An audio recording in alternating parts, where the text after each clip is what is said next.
now as I'm getting more fights in, I'm starting to get more experience, and I feel like, and now I'm actually gonna start taking my time and breaking these fighters down little by little, because you can't, like my dad and my uncle were telling me, you can't knock everybody out in the first round. Some people you're just gonna have to go to the distance with them, and that's what I'm understanding now as a pro. Like, I'm still very new to this. I'm only 22, and I still got a long way to go, but I think that's been my biggest growth, more than anything, just to being patient. Evangelista is going to be your most experienced fighter that you faced to date. What do you think about him entering this fight? I'm not worried about him. We put in the work, and I've sparred with Lomachenko, Oscar Valdez, Leo Santa Cruz. I've been in there with the best, so I know what I got to go in there to do. We were here last month. This is nothing new to me or my brother. So like I said, as far as my opponent, I'm not really too worried about him. I'm gonna go in there, I'm gonna fight my fight, I'm gonna be first, I'm gonna be smart, and I'm gonna dictate the pace, and I'm gonna take him out of there. You mentioned being patient earlier. How important is it to be patient outside the ring? There's another young prospect in your weight class named TioFimo Lopez, who's, he wants to be on that fast track. And you're the other lightweight prospect I think of as the top two. What do you think of him trying to get in there and make noise in the game and make that fast track that he wants? Would you like the same thing? I'm not paying attention to TioFimo Lopez. I'm paying attention to what I gotta do. If he wants to go ahead and go fast, that's on him. But as far as me and my team, we're doing things the right way, and we're gonna be here for a while. We're not gonna be here. We're thinking long term, not short term. And if he's trying to go fast, I don't know. That's up to him. But we're focused on us. Thank you. How important was that sparring that you did with him in the past? It was a good sparring, but I mean, I've grown a lot since then. And honestly, let me not even to make excuses, but when he came down, I was like in the car for 2 hours. We had drove from California all the way to Colorado Springs with my dad, almost 20 hours, bro. I got there and we sparred the next day. He was already there for a week. Like, everybody knows the Colorado Springs altitude, and he still didn't do nothing. I was taking control of him. So, if we'll meet up in the future, I'm gonna take care of him too. He's doing a great job at branding himself in terms of being real popular on social media, making videos to go viral. And obviously boxing fans probably see y'all meeting and colliding. What do you think you need to add to get more name cachet? Well, I'm already. I think that the reason why he had more of his growing faster is because he was fighting more constantly. I unfortunately had broken my hand, so that's the reason why I feel like I was a little bit behind. But other than that, I'm not worried about no social media or anything. I'm here to do my job, and I mean, social media is cool and everything, but at the end of the day, you got to put in the work in the gym. You know what I'm saying? Because there's nobody out there that can fight but you for yourself. So yeah. I don't know if you saw him, man, but how do you feel about him and Ronda Rousey going up to Ryan Garcia at the fight? If you got a chance to see that, what do you make of that situation? Can you repeat that real quick? TioFimo Lopez, Ronda Rousey, they went up to Ryan Garcia at one of the fights. Did you get a chance to see that, and what do you make of that? I mean, that's them, but I'm gonna be honest right now. They're not gonna walk up to us and do that to us. They're not gonna disrespect us like that. Where my dad and my uncle from, El Distrito Federal, over there's no thing such called as bullying. You know what I'm saying? Over there, you're a badass, or they make you badass. So that's the mentality that they gave us, and believe me, they're not gonna walk up to us and disrespect us like the way they disrespected Ryan. They're not gonna scare me and punk us. Yeah. It seems a little, not to push it, but it seems a little personal between you and TioFimo. It sounds like it might be a little personal.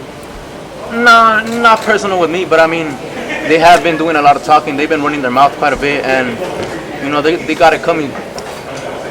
The fact is, right now, today, Carlos would beat TioFimo or Ryan Garcia. There's no question about it. But both, I have no question about it.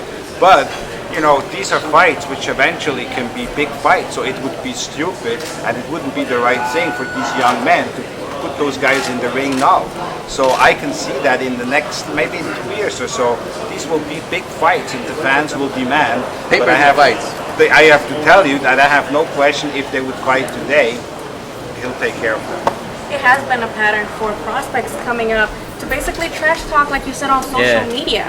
Are you more focused, like you said, on yourself and letting your fighting do the talking for you instead of going on social media trying to go viral? Yeah. Like I said, I'm not too worried about social media. I mean, if I am gonna do any trash talking, it's gonna be to that person's face. It's not gonna be behind no keyboard or anything.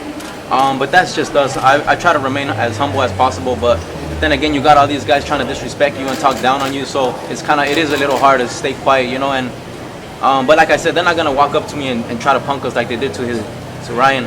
I mean, I'm not gonna be backing up. Neither is my dad nor my uncle. I mean, I have a strong team. I got good people around me that want to see me do better, and the sky's the limit for us, for me and my brother.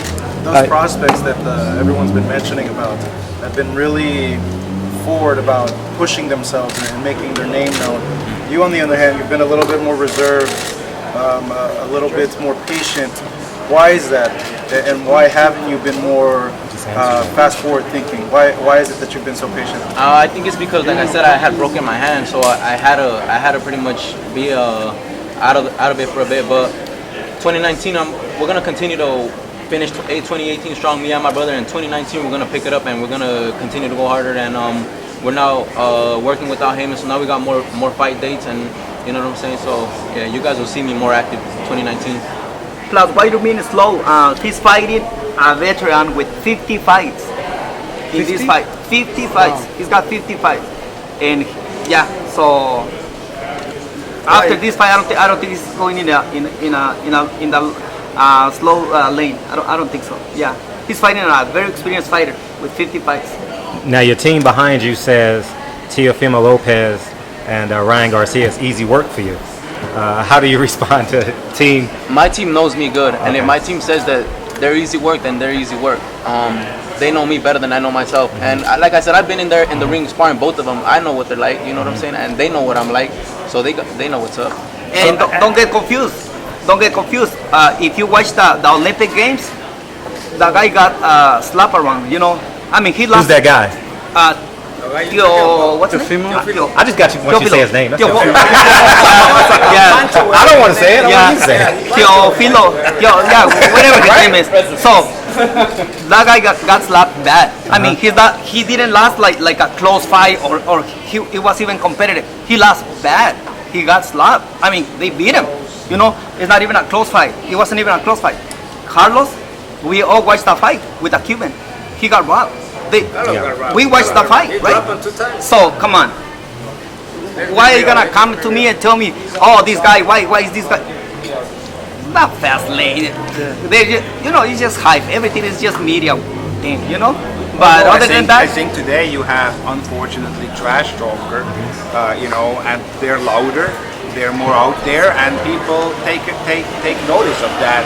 But in the end, the trash talking is not going to be doing the fighting for you in the ring, and eventually the trash talkers will get exposed. And that's just the way it is. There are very few. Keep running your mouth. There are very few trash talkers who can back it up in the ring as well. That press And I conference would think be it is amazing. not necessary. It's refreshing to have a top-notch talent like Carlos, who doesn't need to resort to trash talking. But I can tell you, and I'm sure we're going to see eventually that side of him as well. If he needs to, he can do that as well. I will. Trust me. Honestly, I like to stay a little bit more calm because my grandpa and my grandma raised me and my brother not to be like that, not to be loud, not to be arrogant. They've always taught us to be humble, and my family's close to God. So yeah, I don't really like to be like that, but I will eventually. Speaking of getting robbed, lately we have seen kind of scorecards that are a little bit questionable.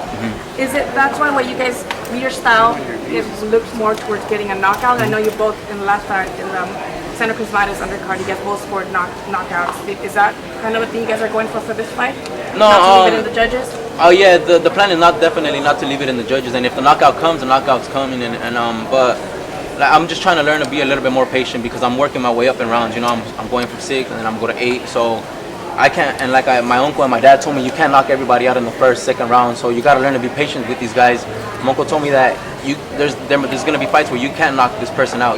Sometimes these guys are too experienced or very strong chin or whatever. So it's just about being smart and being calm and patient in the ring. I think me and my brother's style, we're just our style comes from where we come from because we have so much hunger and my people have been hurting for so long and we never had nothing. So this is the time to make things a change for us and my family. So that's the reason why I feel like me and my brother fight like that. But I don't think we go in there looking for the knockout. It's just the way we fight or the way we are. A lot of prospects do seem to base their, kind of their career bringing up on knockouts though. Like we saw Ryan Garcia extremely criticized for going 12 rounds with Jason Velez, even though Jason Velez went 10 rounds with Jojo Diaz as well. So how would you guys take that, the criticism, if you don't, like you said, knock out the guy in the first 2 rounds like most prospects now tend to try to do? I mean, well, you gotta understand that people are gonna talk regardless. If I knock this guy out, they're gonna say, "Oh, he was nothing." If I didn't knock this guy out, they're gonna be like, "Oh, he wasn't good enough." So I don't pay attention to what they say or what they talk about. I pay attention to what we gotta do in the ring. I don't let none of that stuff try to distract me because it is distracting. You got a lot of people criticizing you left and right for for a lot of reasons, and if you let that get in your head, then it can mess with you as a fighter. So I don't pay attention to that. But yeah. When you sit at home at night, what's the pay-per-view fight? Like we have Floyd, Pacquiao, we got Conlon, Shakur. Who do you think will meet you at the pinnacle for your money fight, pay-per-view fight, crossover fight? Who's that guy? Time will decide. Time will decide that. Time will decide that. We don't know. We can tell you this, that person. We don't know. That time is gonna come, and you're gonna just be fighting the best, right? Just fighting the best. That's how money comes. Now you talked about adding more dates. Now you're with Heyman. Can you talk about the relationship you have with Richard Schaefer, leading you to Al Heyman, and how's that coming along? So can you repeat that? You said previously that you have more dates now because you're with Al Heyman. Can you talk about the relationship you have with Al Heyman via Richard Schaefer? Yeah, I have a great relationship with Al Heyman and Richard Schaefer. We actually just started working with Al, but yeah, you guys are gonna see me much more active 2019 because, like I said, we just started working with him, and but we have a great relationship. We all do, and we're a team, like I said, and we're just headed to the top. Yeah, I mean, you saw a couple fights ago. You saw Carlos on Big Fox Channel 11. I mean, tremendous exposure, millions of people watching. You see him in FS1. Now he had his last fight was at Staples Center to get the experience here with the LA, the local fight fans, at the biggest venue in the Southland, #1 venue in the United States, busiest venue in the United States, and following that up now again at Staples Center. So he gets comfortable fighting in front of big crowds and big venues. So it's all about building, every fight we do, every location we do, every exposure we do, there's a purpose behind it. There's a purpose behind it, and this is not a sprint.